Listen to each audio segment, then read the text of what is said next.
Good morning बच्चों, कैसे आप लोग का स्वागत है। और आज का जो लेक्चर होने वाला बहुत इंपॉर्टेंट होने वाला है, क्योंकि मैं आज कुछ ऐसी चीजें बताने वाला हूं जो हो सकता है आपको पता हो सकता नहीं भी पता हो।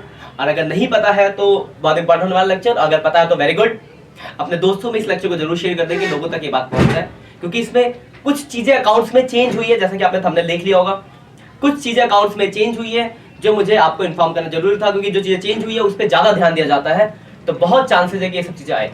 और आपने इसके बुक में क्वेश्चन प्रैक्टिस नहीं की है तो याद रखना कि आपको थोड़ा सा देख लेना। मैं आज चीजें बता दूं क्या क्या चेंजेस है, फिर मैं इससे रिलेटेड कुछ क्वेश्चन भी कराऊंगा जिसके मैं लेक्चर्स आगे फ्यूचर में डाल दूंगा।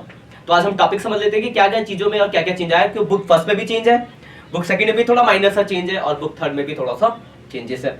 तो लेट्स स्टार्ट द टॉपिक। सबसे हम बुक फर्स्ट की बात करते हैं। तो बुक फर्स्ट में जो चैप्टर आपका डिसोल्यूशन ऑफ पार्टनरशिप फर्म, जानते हो आप, जहां पे आपका बिजनेस बंद होता था, तो उस बंद होने में जो अभी तक आप नॉर्मली क्या करते थे, तो हम ये करते थे, हम जो करते थे, हम रियलाइजेशन अकाउंट बनाते थे, ठीक है। एसेट जो होता था उसको यहां लिखते थे, लायबिलिटीज को यहां लिखते थे, यही होता था। और होता क्या था, तो हम क्या करते थे, लायबिलिटीज के लिए चाहे इंफॉर्मेशन बोली गई हो चाहे ना बोली गई हो, साइलेंट हो, आप लायबिलिटीज की यहां से फुल पेमेंट कर देते थे। मैंने आपको नोट्स लिखा था, if no information given about liabilities then liabilities is paid fully. पर हम एसेट्स में क्या करते थे, तो एसेट्स में हम क्या करते थे, तो जो भी एसेट्स के बारे में इंफॉर्मेशन दी गई है वो यहां से आप रियलाइज कर देते थे, कैश बैंक या पार्टनर लिखा तो पार्टनर के नाम से, यही किया जाता था। लेकिन अगर जिस एसेट्स के बारे में कोई इंफॉर्मेशन नहीं दी होती थी तो हम क्या करते थे, तो हम मानते थे उसकी वैल्यू हो गई जीरो। ये अब तक का आपका माइनर कॉन्सेप्ट था जो हमने अभी तक पढ़ा था। लेकिन अभी थोड़ा सा इन एसेट्स पे ध्यान देना, बहुत ही इंपॉर्टेंट है क्योंकि नया है। इन एसेट्स में थोड़ा सा चेंज आया है। तो एसेट्स में क्या चेंज आया है, तो भाई साहब एसेट्स दो तरह के होते हैं, एक टेंजिबल और एक इनटेंजिबल। जानते हो आप लोग, तो देखो बाइक वाले भाई साहब, एक होता आपका टेंजिबल एसेट्स, दूसरा होता आपका इनटेंजिबल एसेट्स। टेंजिबल एसेट्स में जो दिखाई देता है जैसे मशीनरी, बिल्डिंग, फर्नीचर, इंटेंजिबल जो दिखाई देता है गुडविल, पेटेंट, कॉपीराइट। तो अब ये चेंज आया है कि अगर आपके इंटेंजिबल एसेट्स के लिए कोई इंफॉर्मेशन नहीं दी गई तो इसको मान लेंगे जीरो। लेकिन अगर टेंजिबल एसेट्स के बारे में इंफॉर्मेशन नहीं की गई तो ये हो जाएगा फुल्ली रियलाइज। फुल्ली रियलाइज का मतलब है जितना उसकी बुक वैल्यू उस वैल्यू पे रियलाइज हो जाएगा। तो इसका क्या इफेक्ट पड़ेगा, तो जैसे मान लो आपके पास एक मशीनरी है 1 लाख रुपए की, तो यहां आपने लिखा मशीन, अब एडजस्टमेंट, ये बैलेंस शीट में था, यहां पे ट्रांसफर कर दिया। अब एडजस्टमेंट्स में इस मशीन के बारे में कोई इंफॉर्मेशन नहीं दी गई तो ये आपका एक टेंजिबल एसेट्स है, तो आपको इसी साल से याद रखना, आपको इंप्लीमेंट करना है। तो अगर इसके लिए कोई इंफॉर्मेशन नहीं दी गई तो आप यहां से क्या कर दोगे, मशीन को रियलाइज, तो मतलब बैंक में आ जाएगा, कैश या बैंक जो भी बना लोगे, यहां से 1 लाख जो बुक वैल्यू उस पर रियलाइज हो जाएगा। ये अभी तक हमने नहीं करते, ना ही आपके बुक में कोई क्वेश्चन है जिसमें ऐसा किया गया है। लेकिन याद रखना ये चेंज आया है, तो आप इसको ध्यान रखना। तो क्या चेंज है, तो देखो एसेट्स में चेंजेस सिर्फ किसके लिए, टेंजिबल, मतलब इंटेंजिबल तो वही है पुराना, नहीं लिखा तो जीरो। लेकिन अगर टेंजिबल एसेट्स के बारे में कोई इंफॉर्मेशन नहीं दी गई है तो आपको उसको फुल्ली रियलाइज करना पड़ेगा। आगे फ्यूचर में जो लेक्चर्स में कोई क्वेश्चन कराऊंगा डिसोल्यूशन का, तो ये मैं उसमें इंप्लीमेंट कर दूंगा, तो आप उस क्वेश्चन को भी देख पाओगे। फिलहाल आप ध्यान रखना इस बात को कि अगर टेंजिबल एसेट्स के बारे में कोई इंफॉर्मेशन नहीं दी गई है तो आपको उसको पूरा रियलाइज बुक वैल्यू पे करना पड़ेगा। तो ये आपका पहला चेंज है जो है डिसोल्यूशन से। तो इसका फटाफट से स्क्रीनशॉट ले लो, इसका नोट्स में अपने और दिमाग में डाल लो, क्योंकि पूरे साल आपने यही डालता होगा कि अगर एसेट्स के लिए कुछ नहीं बोला तो जीरो, पर आप इसको चेंज कर लो और ये दिमाग में डाल लो, ठीक है। फटाफट से स्क्रीनशॉट ले लो, आप आगे बढ़ते हैं। अगला चेंज क्या है, ठीक है ना, आगे देखते हैं अगला। Treatment of goodwill. देखो ट्रीटमेंट ऑफ गुडविल आप एडमिशन में भी करते हो, रिटायरमेंट में भी करते हो, डेथ में भी करते हो, चेंजिंग रेशियो में भी करते हो। और ट्रीटमेंट ऑफ गुडविल की एंट्री हम जो पढ़ते हैं वही करते थे, gaining to sacrifice. Retirement, death और पीएसआर में तो ये होता था कि जो गेन करता था वो डेबिट, जो सैक्रिफाई करता था क्रेडिट। एडमिशन में भी यही होता था, लेकिन वहां पे बंदा लेकर आता था तो हम लिखते थे premium for goodwill account debit to sacrificing. तो जो ला रहा है वो गेन ही तो कर रहा है, तभी डेबिट हो रहा है, या नहीं लाया तो उसके कैपिटल को डेबिट करते थे। यानी अल्टीमेट आप यही एंट्री करते थे, gaining partners capital account debit to sacrificing partner, ये आपकी गुडविल की एंट्री होती थी। लेकिन आजकल एक नया कॉन्सेप्ट आया है, इसके क्वेश्चन आपने देखोगे, मैंने कराया भी है क्लासरूम में थोड़े बहुत, पर हाँ लेक्चर्स में कवर नहीं है। लिखा होगा, आपको ध्यान से देखना, लिखा होगा goodwill raised and return of. देखो अभी तक जब एंट्री पास करते थे तो गुडविल का अकाउंट ओपन नहीं करते थे, लेकिन जब आपको बात करेगा goodwill raised and return, raised है पहला और दूसरा रिटर्न ऑफ, तो जब रेज्ड एंड रिटर्न ऑफ करेगा तो आपको गुडविल अकाउंट ओपन करना है। रेज मतलब गुडविल को बढ़ाना, रेज मतलब क्या, गुडविल को बढ़ाना, रिटर्न ऑफ का मतलब गुडविल को कम करना, ऐसे लॉजिक याद रखो। गुडविल रेज्ड मतलब बढ़ाना, और गुडविल आपका क्या भाई साहब, तो एक एसेट्स है और एसेट्स को बढ़ाने के लिए क्या करते हैं, तो डेबिट करते हैं। गुडविल याद रखना एसेट्स है, कौन सा, इंटेंजिबल। कुछ बच्चे भी मैंने पेपर लिया तो टिक लगा के फिक्टिशियस एसेट, भाई साहब गुडविल फिक्टिशियस का, फिक्टिशियस तो लॉसेस होते हैं, गुडविल लॉस थोड़ी ना।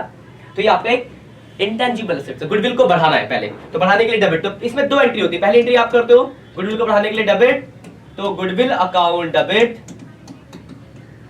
टू ओल्ड पार्टनर, कौन से रेशियो में भाई साहब, तो ओल्ड रेशियो में, पहली एंट्री हुई। और फिर दूसरी एंट्री आप करते हो गुडविल को खत्म करके क्रेडिट, तो new partners capital account debit,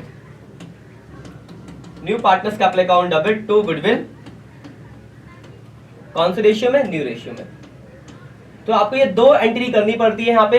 तो इसका फर्क वही पड़ता है, अगर जब दो एंट्री को मिलाओगे आपस में तो गुडविल गुडविल कट जाएगा। एंट्री का इफेक्ट वही गेनिंग टू सैक्रिफाइसिंग। मैं भी एक एग्जांपल फॉर रिटायरमेंट का या लेके दिखा देता हूं आपको, बाकी मैं इसके क्वेश्चन आगे कराऊंगा। याद रखना goodwill raised and written off लिखा होगा तो आपको दो एंट्री करनी होगी, पहली goodwill account debit to old partner old ratio, और दूसरी न्यू पार्टनर्स का account debit to goodwill new ratio. ये दो एंट्री होगी। इसका स्क्रीनशॉट ले लो, मैं एग्जांपल फॉर भी क्वेश्चन दिखाता हूं आपको।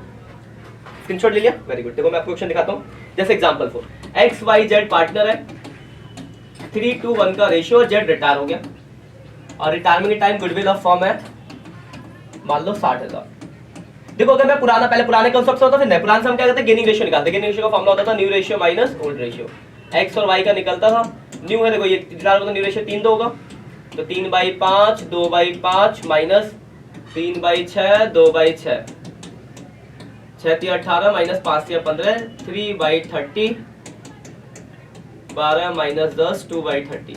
एंट्री थी गेनिंग टू सैक्रिफाइसिंग, गेन कर रहे हैं एक्स, तो यार देखो एंट्री का देखो इफेक्ट वही पड़ेगा। अभी मैं पहले पुराना ही है तो X capital account debit, Y capital account debit to sacrifice करने वाला जेड है।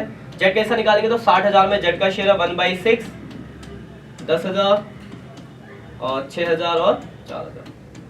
कैसे निकाल तो 60,000 में 3/30, 2 3 6 और 4, ये हो गई एंट्री। तो ये आपका पुराना कॉन्सेप्ट गेनिंग टू सैक्रिफाइसिंग वाला हो गया। अब अगर मान लो कुछ में लिखा होता है goodwill is to be raised and written off, तो मैंने बताया आपको दो एंट्री, पहले गुडविल टू ओल्ड पार्टनर। तो पहली एंट्री क्या होती है आपकी, देखो ध्यान से, तो इफेक्ट वही पड़ेगा। पहली entry goodwill account debit to old partner, यानी X capital Y capital Z capital. Goodwill में आएगा 60,000, रेशियो 3 2 1, तो 30 20 और 10, ये पहली एंट्री हो गई। दूसरी एंट्री, अब गुडविल रेज्ड के बाद रिटर्न ऑफ करना है, तो न्यू पार्टनर्स, तो X capital account debit Y capital account debit to goodwill, तो देखो गुडविल में आएगा 60 और इनका रेशियो क्या है, तो न्यू रेशियो क्या है 3 और 2, तो 3 2 में अगर बांटोगे 60,000 को तो 60,000 डिवाइड बाई 5 इंटू 3, 36 और 24 आ गया, ये हो गया। अब जरा देख लो जरा ध्यान से, अगर मैं इन दो एंट्री में देखो गुडविल डेबिट गुडविल क्रेडिट कर दिया। अब देखो एक्स क्रेडिट में है 6,000, मतलब डेबिट में है 6,000 और क्रेडिट में है 30,000, सॉरी डेबिट में कितना है 36 और क्रेडिट में कितना है 30, इसका मतलब डेबिट में बच गया एक्स, एक्स मतलब डेबिट में कितना 6,000। ऐसी वाई देखो, वाई बचा डेबिट में कितना 4,000, कैसे बचा देखो भाई, तो क्रेडिट डेबिट में है 24 और क्रेडिट में है 30 और क्रेडिट में कौन बचा जेड कितना 10। देखो यही एंट्री तो आई है, देखो एंट्री सेम तो है, तो मतलब इफेक्ट वही पड़ता है, बट आपको ट्रीटमेंट है कि goodwill raised and written off कहेगा तो आपको फिर भाई साहब ये दो एंट्री मैंने एग्जांपल दिखाया, आप स्क्रीनशॉट ले सकते हो आप इसका। तो ये एंट्री आप याद रखना कि पहली एंट्री गुडविल को रेज करेंगे तो goodwill account debit to old partner ratio में, फिर new partners to goodwill new ratio में, ये दो एंट्री आपको करनी पड़ेगी। ये रूल आपका एडमिशन, रिटायरमेंट, डेथ और चेंजिंग पेशा चारों जगह पे इंप्लीमेंट होगा। कहीं भी क्वेश्चन अगर आता है goodwill is to be raised and written off, तो याद रखना ये आपका चेंजेस है, ये आपको करना हो। फिर इसको तो मतलब आपको ये सिंगल एंट्री पास ना करके आपको ये दो एंट्री पास करनी पड़ेगी और इन दो एंट्री का इफेक्ट कैपिटल अकाउंट में जैसे जाएगा वैसे दिखाना पड़ेगा। क्लियर बात, आगे बढ़ते हैं। ये दूसरा आपका चेंजेस है गुडविल से। अगला जो आपका चेंजेस है वो है आपका इशू ऑफ शेयर्स में। तो भाई इसमें कोई ज्यादा बड़ा चेंज नहीं, इशू ऑफ शेयर्स में देखो छोटा सा चेंज है, वो क्या है कि जो हम शेयर्स पे प्रीमियम होता था तो हम उसको लिखते थे, मैंने आपको अभी एंटेज में जितने मैंने क्वेश्चन मैंने लिखा है सिक्योरिटी प्रीमियम रिजर्व, ये लिखा है सिक्योरिटी प्रीमियम रिजर्व लिखा है मैंने। लेकिन यहां पर यह जो चेंज आया वो ये आया कि हमें उसे सिक्योरिटी प्रीमियम रिजर्व ना लिखकर हमें क्या लिखना है उसकी जगह, तो हमें लिखना है सिक्योरिटी प्रीमियम बस।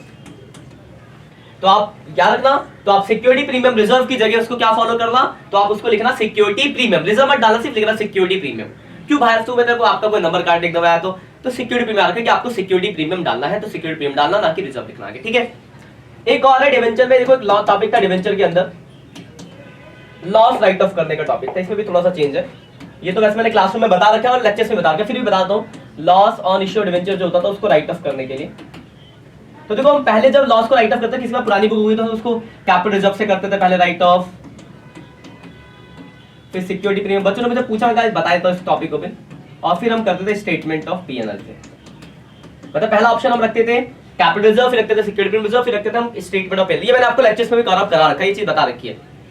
लेकिन भाई जो अब नया वाला इंप्लीमेंट हुआ वो क्या हुआ, तो आप इस कैपिटल रिजर्व को कंसीडर नहीं करते, तो आपके पास सिर्फ दो ही ऑप्शन है। आप पहला ऑप्शन रखोगे सिक्योरिटी प्रीमियम रिजर्व अगर है तो, अगर नहीं है तो मतलब स्टेटमेंट ऑफ पीएनएल, ठीक है। तो ये आपको ध्यान रखना है।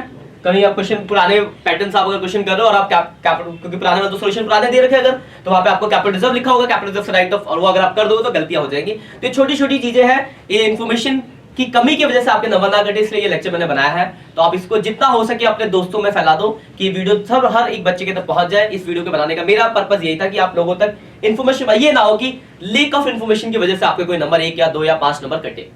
तो बस इस बात को ध्यान रखना, और आप इसको ध्यान रखो, अगर आप नोट डाउन कर लो इन चीजों को। एक छोटा टॉपिक और भी हम देखेंगे, और अपने दोस्तों तक, मैं बार बार बोल रहा हूँ, इस लेक्चर को अपने जितने भी दोस्त हैं उन सब तक शेयर कर दो कि उनको भी ये सारी बातें, ये सारी इन्फॉर्मेशन पता चल जाए। इसके बाद देखो ये तो आपका शेयर्स हो गया, ये सेकंड बुक में सिर्फ इतना ही चेंज है, ज्यादा कुछ है नहीं। इससे पहले फर्स्ट बुक था, अब आते हैं थर्ड बुक में।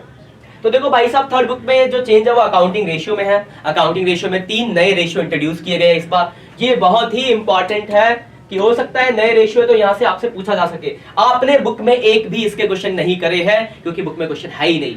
तो मैं उन 3 रेशियो के नाम अभी फॉर्मूला लिखा रहा हूं, आने वाले लेक्चर्स में इसके ऊपर कुछ क्वेश्चन भी करा दूंगा, क्योंकि बहुत मुश्किल नहीं है। आपको फॉर्मूला याद होगा तो आप क्वेश्चन कर सकते हो, क्योंकि फॉर्मूले में चीजें आपको सब वही पुरानी मिलेगी, कुछ नया नहीं मिलने वाला है। तो याद रखना, बस ये 3 रेशियो के फॉर्मूले याद रख लो कि जो आप रेशियो याद कर रहे हो तो उसमें 3 रेशियो और एड अप कर लो कि ये 3 रेशियो आपको और याद करने हैं, क्योंकि बहुत चांस है, क्योंकि नए रेशियो है तो आपसे पूछा जा सकता है। ये सीबीएसई देख सकते हैं कि आप कितने अवेयर हो, अपडेट्स रखते हो या नहीं रखते हो। तो ये देखो यार, पहला रेशियो क्या है इसमें, तो पहला रेशियो है debt to capital employed ratio. देखो नाम याद है तो फॉर्मूला याद हो जाएगा, डैप टू कैपिटल एम्प्लॉयड।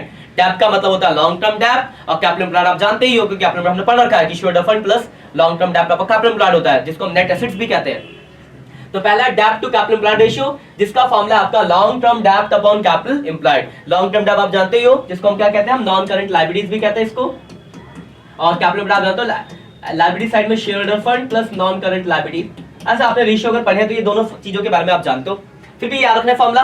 तो अगर क्वेश्चन ये फॉर्मूला, पहला फॉर्मूला नया जो है डैप टू कैपिटल एम्प्लॉयड, तो फॉर्मूला है long term debt upon capital employed, ये फर्स्ट जो नया रेशियो है। दूसरा तो ये आपका उसके सॉल्वेंसी से हो गया। अब एक्टिविटी वाले 2 रेशियो आ रहे हैं, तो अगला है नेट एसेट्स टर्नओवर रेशियो या कैपिटल एम्प्लॉयड टर्नओवर रेशियो, दोनों नाम है इसके, क्योंकि नेट एसेट्स को हम कैपिटल एम्प्लॉयड कहते हैं। तो नेट एसेट्स टर्नओवर रेशियो बोला हो चाहे कैपिटल एम्प्लॉयड टर्नओवर रेशियो बोला हो, एक ही बात है। और इसका फॉर्मूला है रेवेन्यू फ्रॉम ऑपरेशन, जैसे कि आप जानते हो टर्नओवर में रेवेन्यू फ्रॉम ऑपरेशन आता है, तो revenue from operation upon capital employed, मतलब नेट सेल आप भाई साहब जानते ही हो, और अपॉन कैपिटल एम्प्लॉयड। तो अगला सेकंड रेशियो क्या हो गया, नेट एसेट्स टर्नओवर रेशियो या कैपिटल एम्प्लॉयड टर्नओवर रेशियो, जिसका फॉर्मूला है net cell upon capital employed. तो ये आपका दूसरा नया फॉर्मूला है। तो आप इस पेज का स्क्रीनशॉट लो, मैं थर्ड पे बताता हूं, फिर एक साथ लिख लेना। और ये आखिरी रेशियो है फिक्स एसेट्स टर्नओवर रेशियो। देखो नाम से याद रखना, फिक्स एसेट्स टर्नओवर रेशियो। तो टर्नओवर मतलब सेल और फिक्स एसेट्स मतलब फिक्स एसेट्स आप जानते ही हो, मतलब that is non current assets, को नॉन करंट एसेट्स भी कहते हैं। तो इसका फॉर्मूला है रेवेन्यू फ्रॉम ऑपरेशन मतलब net cell upon fix assets. तो ये 3 नए रेशियो स्क्रीनशॉट ले लो, ये तीसरा, ये 2 पेज है, ये पहले 2 और ये तीसरा। तो 3 आपके ये नए रेशियो इंट्रोड्यूस किए गए हैं, तो इन 3 नए रेशियो को देख लेना, बहुत इंपॉर्टेंट है। तो ये सब थे आपके चेंजेस जो कि इस बार सीबीएसई ने करे हैं। तो हो सकता है इससे चीजें आपकी पूछी जाए, और अगर आपको इसकी इन्फॉर्मेशन नहीं होगी तो आपके फालतू में कुछ नंबर कट जाए। तो इन छोटी छोटी बातों को आप ध्यान रखना, अपने दोस्तों तक इस लेक्चर को फैला दो। अगर वीडियो अच्छी लगी है तो प्लीज लाइक तो बनता है, तो एक लाइक कर दो, कमेंट कर दो, दोस्तों के साथ शेयर करो, और ऑल द बेस्ट, अच्छे से पढ़ाई करो। और जो भी आपके डाउट्स है आप हमें कमेंट करो, हम उस पर भी आपके डाउट्स के ऊपर स्पेशली लेक्चर बनाएंगे कि आपके वो डाउट को हम कवर अप कर सके। और आपका इतना सारा प्यार देने के, बहुत अच्छे अच्छे कमेंट सारे बच्चों के, उस प्यार देने के लिए आपको एडवांस में तो नहीं, क्योंकि पुराने बच्चों को दे रहा हूँ, बाकी को भी देते हैं, तो सबके हो और मेरे दिल से थैंक यू बच्चों। तो आप बस ऐसा ही प्यार अपना बनाए रखें, और हम आपके साथ हैं। अच्छे से एग्जाम दो, जो भी दिक्कत है एग्जाम तक हम यहाँ बैठे आपके लिए, ठीक है। चलो फिर अच्छे से पढ़ाई करो, जो भी डाउट्स हो कमेंट करके बोलो, हम आगे आगे उन लेक्चर में कवर अप करेंगे। बाय बाय बच्चों।